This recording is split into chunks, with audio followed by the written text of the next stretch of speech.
here. Been through hell and back. I'm here. I'm stronger than I know I'm gonna be fine. I'm here. Hi, everyone, and welcome to another episode of Golden's Guide. I'm Deborah Hawkins, your host, and we're here in Prunk Studios. You know how much I love being here. I know I say it every week, but I have to say it every time I sit in this chair. It makes me so freaking happy. I have today a friend here who we're going to be talking about something very interesting. I think you're going to find it interesting. We're going to be talking about boobs.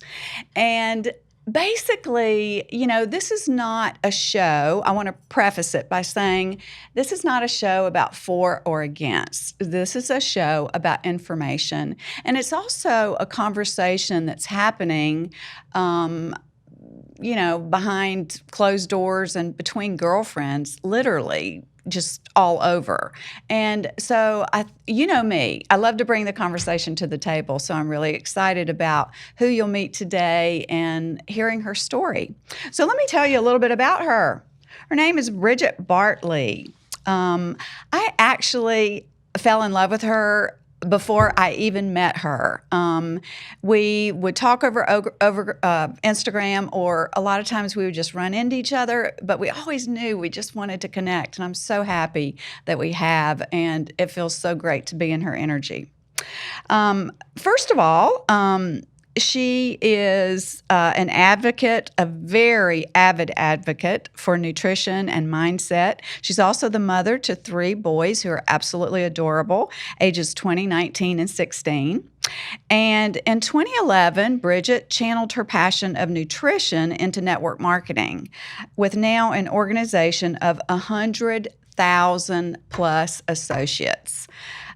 She really knows her stuff about this, guys.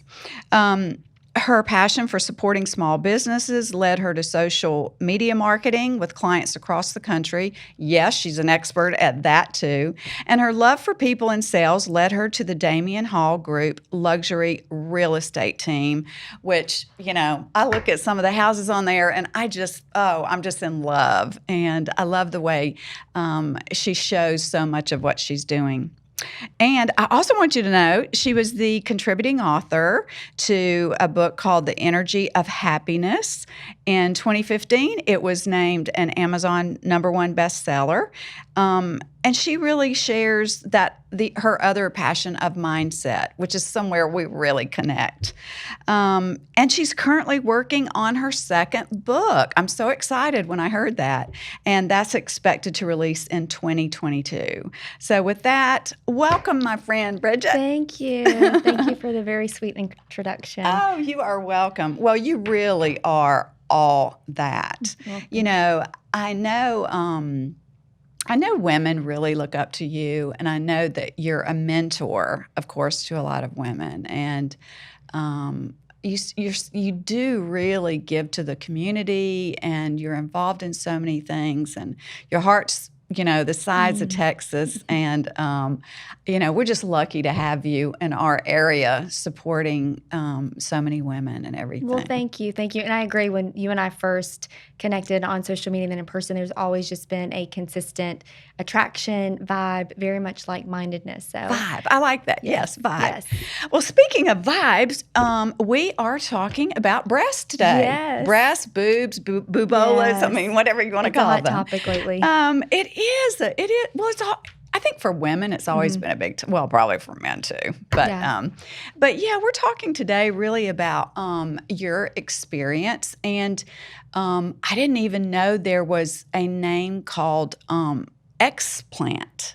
I didn't either. Oh, you didn't? I didn't either. Because when I did I a don't little even bit. know if it's a term. I may have made it up.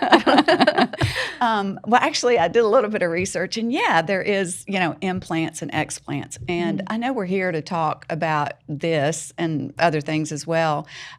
Just your journey around making the decision and your experience, and because I think it's on a lot of people's minds. And like I said, y'all, we're not for or against it. One of my best friends, she just had implants put in, loves them. She's so happy. I'm so happy for her. And that's great. But how did you get to the decision? And I'm sure it wasn't anything quick. I'm sure you probably thought about it for a long time. Well, maybe first of all, let's go back to how long have you had your breast implants? Yeah, so I had them for 13 years, and I would love to go back to that point when I had them put in. It was Yeah. February 2008, and I think this is something that a lot of women can relate to because I was young. At the time I was I think I was like 30, 31. I'd already had all 3 of my children. And so my body in my early 30s, it was, that's or what I felt like was my femininity. Yeah. That's what I felt like. I mean, I was flat-chested, and I thought, I'm too young to look like this. And that's what led me to do it. So I think it's important for women to really understand, why do I want to do it? Right. And it's interesting, anybody could go back and look through my social media or who know me. I've never been one to just flaunt them. Where some women, they get them and they want to show the girls off like crazy. So, it was really understanding, why do I want to do this?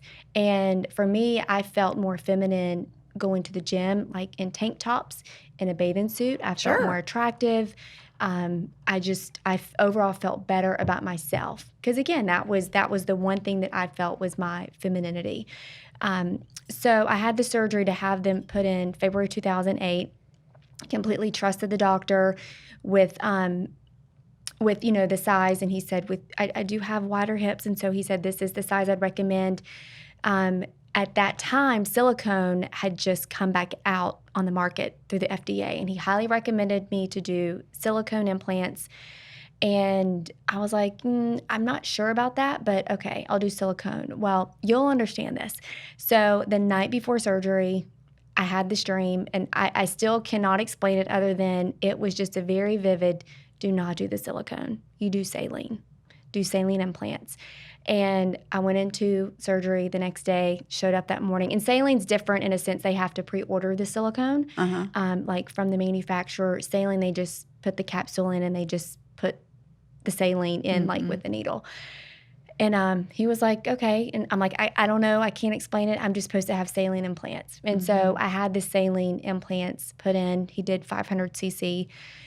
Since we're just being completely raw and candid, he did like 450 on one side, 500 on the other, because it's very common for women to have asymmetry in their breasts, especially after children. If we're just going to be candid, I'm just going to spill the guts here. And so he did 450, 500, loved the results, happy for 13 years with them, even happy with them until the day I had them taken out. So about 2 years ago, and I can't explain it other than it was just like a spirit nudge. It was just God saying, it's just, you should probably look at having these taken out. And I saw something on the internet about a girl having hers taken out, and then I saw something else, and I was like, well, this is interesting. And then I did not know of breast implant illness. So I found a Facebook group, and there's tens of thousands of women in there, and they're talking about breast implant illness. Wow. And all these things that they have wrong with them. I mean, just lists and lists of things. And I never had any symptom at all, none of them. Never had any issues. Which I wanted to interrupt just right there, because I didn't preface this by telling everyone that you didn't have any problems. I didn't. So you didn't make the decision based on, I'm having autoimmune or something is going wrong. You had no problems whatsoever. Exactly. And like you, I'm not saying take them out. I'm not saying don't put them in. This is just strictly my story with it. And so I started doing research. I just kept feeling the nudge, like, Brigitte, you need to have them taken out. Like, you need to keep looking further. And I saw a surgeon in Charlotte in December. So almost a year ago, last December. And he said, I wouldn't have a full removal. There's psychological issues of women who go from implants to nothing. And I was like, well, that doesn't really help me, because my whole reason of not wanting to go through the surgery was the anesthesia. It wasn't so much about my physical body. It was just I didn't want Do they put you out when you do? Yeah. I don't have them, Yeah, so it's a full. I mean, my surgery was almost 2 hours long. Wow. Of how they just have to go in and take everything out. So, and then I ended up going back to, again, my personal story. The only doctor that I personally trusted was the doctor who put them in, and so ended up going back to him. And So the person put them in, took them out. yes, Okay. And interesting, he said most of his patients now are people who are having them taken out. So I didn't realize, again, it was such a common thing. So back to December, met with a doctor in Charlotte. I kept getting this nudge, and it was like back in March, April, and it was like I woke up one morning, and it was like, call him now. It's like, okay, fine, I'll call him. So I called for the consultation, made it. That was in April. Booked the surgery in May, and then I didn't want to do it in the summertime for the sake of my children's schedule. I didn't want to have the surgery in the summer just because I knew that I'd want to stay kind of covered. Yeah. Like it's a hoodie type thing. Yeah, Like you want to yeah. wear your jackets and stuff. So yeah, and then I had the surgery. The way he did the surgery, every doctor is different. That can be a debate of how my doctor did it compared to another doctor. But again, I think this is one of those things you just have to trust your instinct And do your research. and do your research and do what feels right to you. Because Right. some of the things that I did, people would say, that's wrong. You shouldn't have done it that way. But, fast forward, had the surgery, had them removed. Do I regret it? Absolutely not. Do I love my body in its natural form? Absolutely. It's still in the healing process. They say it takes like a full 6 months to heal, but no regrets at all. Did you ever have any feeling, afterwards, just about, maybe I'm not as voluptuous, or I'm not? I mean, did you have any of that? I mean, like looking and No, Yeah. I didn't realize I had as much breast tissue as I did. So I was looking, I was like, oh, well, I've got more tissue than I really, I just thought I was going to be. What does that mean? Does that mean you still? Well, they I were thought still I was just going to pretty be big, or flat. I'll be Oh. like a B cup. So I'm like, oh, okay. So there is tissue. I just assumed, well, again, see, I would by too. the stories, I just assumed that I was just going to be Flat. flat as flat could be. And Yeah, I that's was what I like, would have thought oh, too. well, and I was okay with that. But what led me to actually do it, it was just, okay, Brigitte, like, living a holistic lifestyle, wanting to be toxic free.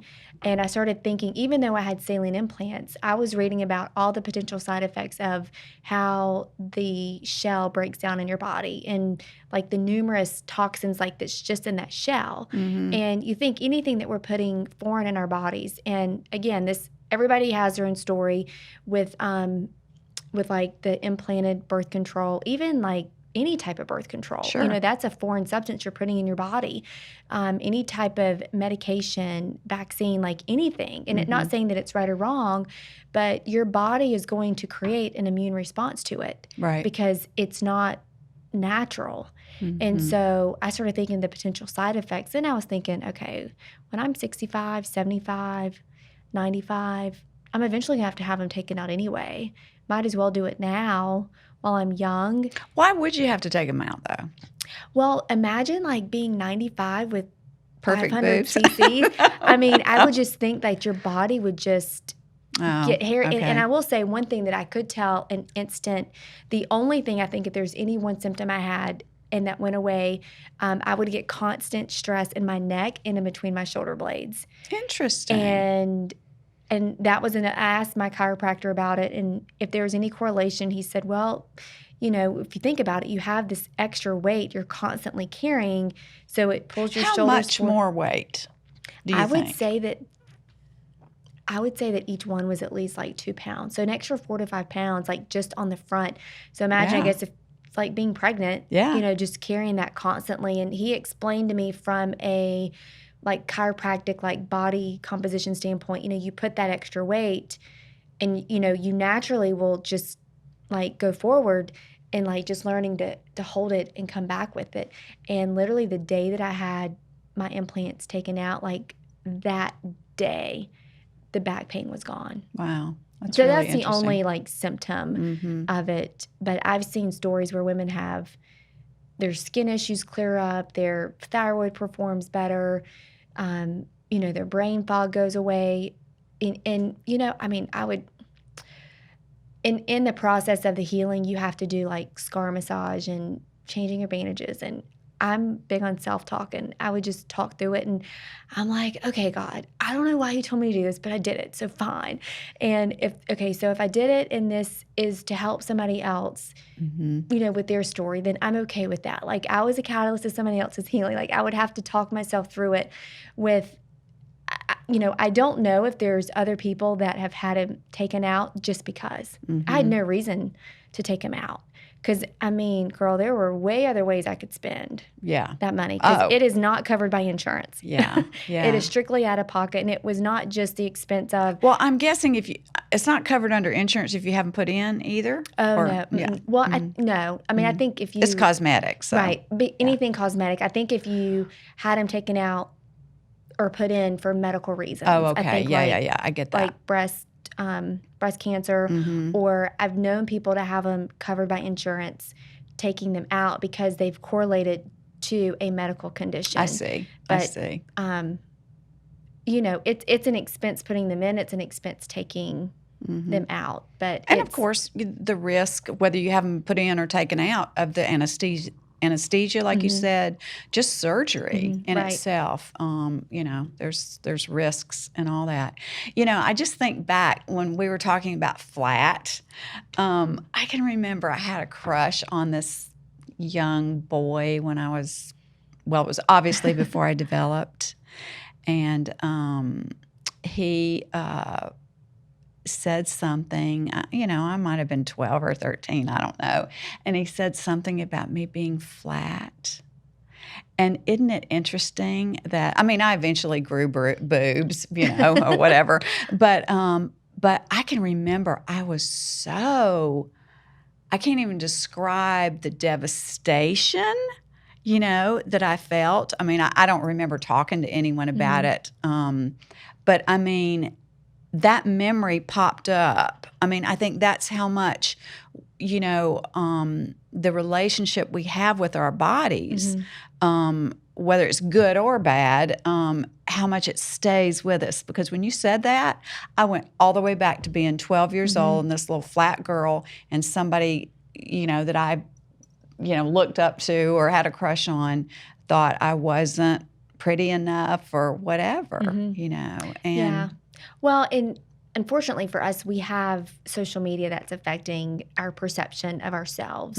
And there are so many people. I personally think now that I have mine taken out, and as I was on that path to knowing I was having them removed, I think the more natural look, the flatter look is more attractive. Well, it's funny because, I think women with breasts are beautiful. And I also, it has been like the last 10 or 15 years, because you used to not see women flat-chested. Way back in my day, there were, you even put tissues in the bra if you needed, a fuller look, right? But now, women are really embracing a flat chest, a flatter chest, which I love, I do too. Yeah. But like I said, I also love pretty boobs too. They look great in a dress as well. So it's just, whatever floats your boat or floats your boob. I've never actually considered it because I've had probably more than I ever really wanted anyway. But I will say this. I have considered a lift. So now you did. So now you did something else, right? You did a lift after. Is that right? Yeah. So do they do that at the same time? So this can be a contradiction or a controversy with people. Okay. But again, this is where my doctor did it, and it made so much sense to how he did it. It actually made sense to a lot of people. But so I had my implants drained about a month prior to surgery, the actual surgery.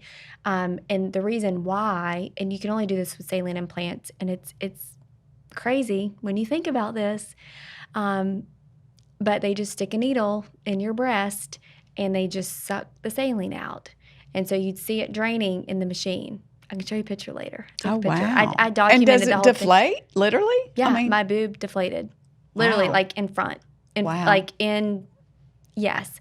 So you look down and you've got like one did you have breast. any sort of mental reaction around that? No, I thought that I would. I think, see, when I think about it, I think I would. I thought that I would. I really did. I thought I was going to have, like, oh my God, I don't know. I thought that I was going to have some sort of negative response, but he deflated both implants. And the reason he did that, and it made so much sense to me that he did that, but when he went in to do the lift, because I'll rewind. When I went for my consultation, he said, with your size implants, you're going to have loose skin. You're going to really want to have a lift. Like, you're going to need a lift. So I was like, okay. I mean, I trust him. And, I went a couple of times. It's not like it was an on-the-spot decision, but, I trusted him with it. And so I was like, he's probably right, because 500 cc's to probably, like, I was a double D. I was a 32 double D. And I don't know my size yet, but I'm guessing I'll be like a small B. Mm-hmm. And I guess it does stretch the skin. Yeah. Well, right? you think, I like, mean, when you go from well, just like when you normal to gain being weight 9 and months lose pregnant. weight. Yeah. I mean, there's Right. sometimes loose skin. Right. And so he said, because we're also doing a lift, we'll drain the implants first, because you'll get a better result with your lift, because your skin will retract back naturally. And I was like, oh, that makes so much sense. Well, when I told some other people about that who had the surgery, they're like, no, you shouldn't do that. Like, that's wrong. And I got really confused. And that's one of the things, too, that I have suggested to people. If you know that you and your path and what you've decided with your doctor is right, then stick to it. Like, limit the internet, limit some of these Facebook groups. I think it's great for some knowledge, but it can be very confusing. Because everybody's so different. Everybody's going to have a different result, different experience. I think it's the same as when you have children. We can talk about our childbirth experiences, completely different. We can talk about our marriage experiences, like relationship. Everything is going to be different. And so he drained them, and then 3 weeks later is when I had my lift. But quite honestly, like, in that 3-week time frame, I mean, I could have gone without the lift, but because I had already paid for it, and I was like, it's fine, whatever. But no, I mean, he drained them that day, and I was out to dinner that night, and there was, like, no recovery at all. And I remember just looking, like, in the mirror so many times, and I was like, gosh, that's my body. Like, it was truly my natural body, which is, you think, a B cup that's just kind of saggy. Do you think that because you have been on this journey of health and wellness for so long, and, eating clean and really looking at that, do you think that did affect the fact that it didn't bother you so much?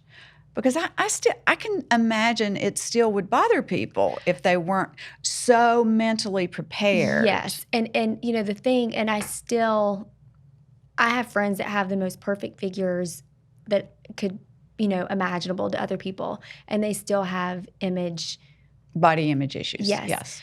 So I don't know why. I think it's just something that's ingrained in each woman, but I had to realize, okay, Brigitte, you're 45. You've had 3 kids. You're not 20. Like, and I look back at pictures when I was at my leanest, my fittest, my strongest. Even then, I had like, oh, I need to lose this, or I need to lose that. Yes. And then now I look back, I'm like, oh my gosh, I had like the most perfect figure. You know what? My friend and I were just talking about this. We were looking at some old pictures of ourselves, and, we thought we were like out of shape back then, or, Right? We needed to lose blah, blah, blah. I mean, I think women struggle with body image, even if they don't admit it. I mean, I think it's an ongoing, it's almost like a separate relationship, right? It is. And learning to love your body is, Right. that can be some of the hardest things we ever do, and maybe some we never do. Right. And one of the, interesting enough, I mean, being in nutrition and being in my other business, is I will encourage people, and I do it myself, not every day, but when I feel like I'm not happy with myself, I mean, I'll look in the mirror, bra and panties, or sometimes, naked and just give myself affirmations of like, you have birthed 3 healthy children. Like, you are healthy. You are alive. Like, you can walk. You're mobile. There's so many things that women struggle with in just their health issues, whether, whatever it is, like brain fog to thyroids, like whatever. And so it's so much is being put on, you have to be a certain look, a certain size. And, I see women who are, I don't know, maybe 10, 15 pounds overweight, according to society, but they have the most confident energy and aura coming out of them. And to me, like, that's what's beautiful, because in reality, being a size 2 with a 6-pack and the perfect glutes, like, that's not reality. Well, I mean, it is, but I look at...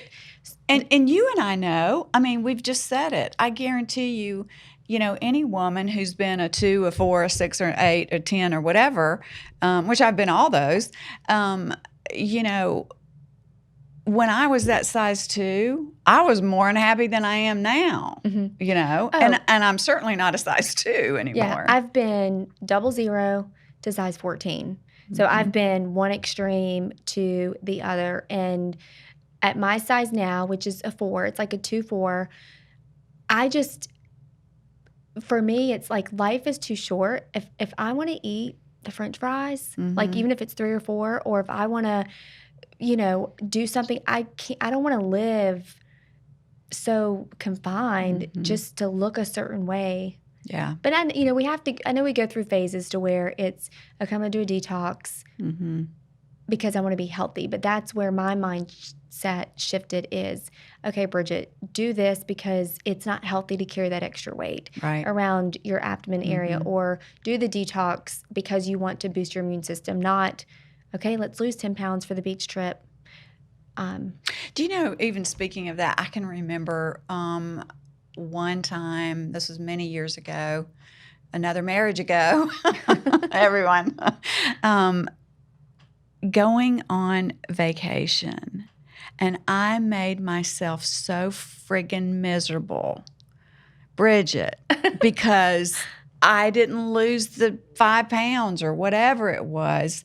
And I just felt like I just looked like a slob in my bathing suit. I made my husband miserable, probably made David miserable, and I ruined my trip just because, and I think so many of us are so addicted to what you're going to think of me. And then, and it takes a while, it takes therapy, it takes a lot of things, unless you were raised in the perfect environment, which not many are, to have that self-love throughout your life. And to, I loved what you were saying about the mirror, because I don't know if you know Louise Hay, and, now I'm really dating myself, but, she was probably one of the first true metaphysical teachers to talk about your body. And why we should love our body and thank our body and appreciate our body and do mirror work.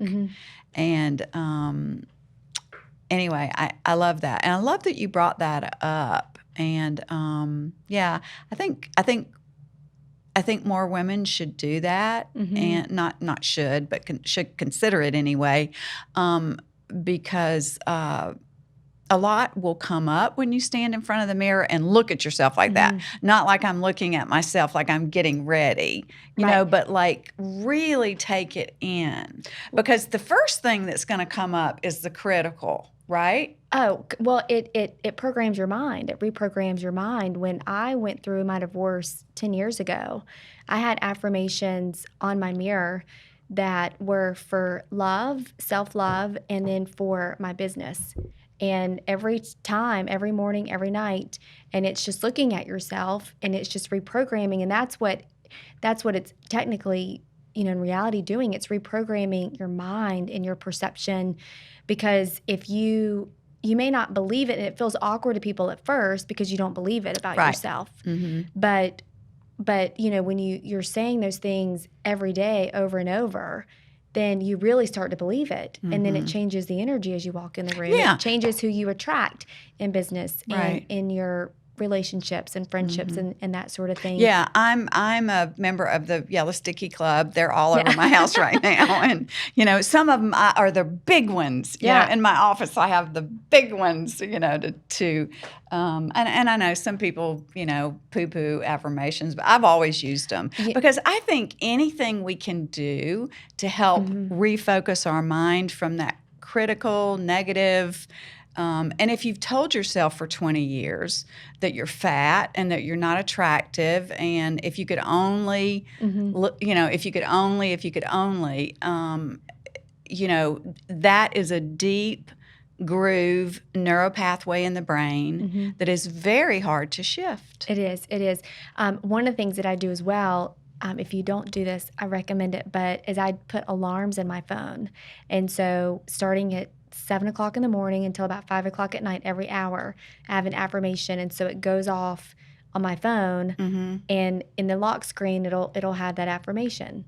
And I so love that. that. It's you just say it, really quick, I am abundant, I am healthy, I am, whatever affirmation, needs. And as people are going through things in life, I mean, our affirmations change, but we can I know. I mean, you're going to talk to yourself anyway. We think upwards of 80,000, 70, 80, 100,000 thoughts a day. They might as well be good, I know. right? I'll talk to the car beside me thinking they can hear me. So, yeah. I love the whole idea about us, refocusing, especially for young women now. And, I know women struggle with a lot of eating of all the things, and I've probably been through almost everything in my life. I actually have not had an eating disorder, but I know that that's such a painful. I have known people who have had it, and it's a real struggle. And the whole relationship. I mean, we could probably talk for days on end just about our relationship with our bodies. Well, and I think that's so important is for people to. I admire the fitness coaches out there who are teaching relationship with food, and that I feel like that's what it ultimately comes down to, your relationship with food. And I'm half Asian, so I'm very ingrained in the Asian culture, and I really feel like it's just the American culture that counts calories. Asians aren't overweight. No, and 80% of their diet are carbs. What is that? So you think all they eat is rice and pork, and bean. Well, no, they don't eat a lot of beans, but rice and pork, and the egg rolls are fried, and you don't see a lot of sickness. But it's just Why do you think that is? I mean. I think they don't do a lot of the medication. They do a lot of things holistically. I think because they get their exercise, they work. It's really the basics. It's nutrition and body movement. Yeah. It's just the lifestyles are so different. But you look at even the Indian culture, which I know is Asian, but the Europeans. Yeah. They're not counting carbs and macros and calories. They're just and I mean the Mediterranean diet, all that. Yes. It's very lovely eating. I mean, but I had Marissa on last week. Who she was so fun to talk with, and she is, as you know, a wellness coach, and she really talked about, the biggest thing she talked about was syncing our cycle to our fitness and our health, and which is, oh my God, that's a really great conversation. Which again, that's just another way of relating to our body that we've never thought about or talked about. But she talks about, the 80-20 rule, which is probably more like what I've always done, is I cannot do the deprivation thing. I just mentally, physically, I kind of go the opposite, like a child that wants to rebel. Right. I mean, if I've ever tried to do diets where it's absolutely not, it backfires on me. I think anything extreme is not good. Yeah. Work habits to eating, just extreme anything. Yeah. And that's a big thing for all of us, just remembering moderation. So the one other thing I wanted to talk about. Dang, we're almost at time. Where did the time go? Holy moly, we could talk all day. Yes, please come back. The only other thing I really wanted to ask about, well, not the only other thing, but I was curious about, now what about muscles? Because you work out, and was there any, I don't know, does it mess up any of the muscles? You know what? It actually did not. So I'm still not lifting any weights. Like the only exercise I can do right now is just walking. I had my first pre-op breast massage yesterday. So with my doctor, it's part of his recovery is breast massage, which sounds awkward, but it makes complete sense, where their therapist will do the breast massage to pull out the inflammation, bring it to Does it hurt? Mentally, yeah. Physically, it was perfectly fine, but just like I'm still so like, and it's been, let's see, August 3rd, so yeah, because like mine are just weeks. tender just anyway. I mean, it's been like 6 weeks, I guess, but I'm still just like very guarded, like don't like just be gentle with me. But to answer your question, like I think because mine were under the muscle, but there was no muscle issue at all. Like it never. The only thing that hurt in my surgery, the only thing that hurt was the incisions from where he did the lift. Sure. That was it. Just the incisions. The actual explant didn't hurt at all. I mean, I've had friends who just did the explant and no lift, and they were like, oh, I was fine the next day. And I can totally see that. The part for me that was so challenging, and this is just my mental, it's my blessing but a curse, but I was not prepared of how the anesthesia was going to affect me. I rested for probably 4 or 5 days. I was expecting like a 48-hour recovery. Like I had the surgery on Monday, I'll be fine by Wednesday. No. Yeah. And so that really, it messed with me because I'm not used to being held down. And so I gave my body a full week of rest. And even the week after, and still now, like if I feel tired, I'll sit like on my chair or on my bed and work. If I want to take a nap at 2:00 in the afternoon, and this is part of, our spiritual connection that we've talked about, is just listening to my body. Yeah. Stop pushing through and trying to do everything, like let your body heal. And so that's been the biggest thing is just really giving my body the rest and the sleep that it requires to heal. It's funny talking about letting your body heal. I remember when I was doing the cardiac rehab, and I was getting frustrated with myself because I felt like I should have been doing better than I was doing. And I remember my nurses, who were like my angel therapist, said to me, Deborah, if just because you look normal doesn't mean that there's still not tons of healing going on the inside.